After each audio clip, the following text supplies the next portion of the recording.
শহীদ president Ziaur রহমানের স্থান, বেগম খালেদা জিয়ার স্থান আমাদের ইতিহাসে এই ধরনের মানুষ আমরা আর পাবো না।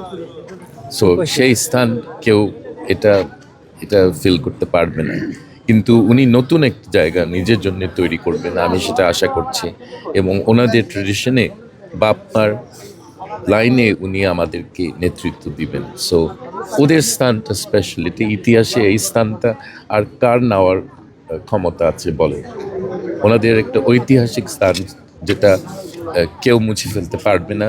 মিথ্যা কথা, অনেক ধরনের কথা শুনেছি প্রতিপক্ষের থেকে, অন্য দলের থেকে, কিন্তু সত্য কথা হলো যে উনি একজন খুব স্পেশাল নেত্রী ছিলেন এবং আমাদেরকে যুগ যুগ ধরে অনুপ্রেরণা দিবে এই দলকে, এই দেশকে।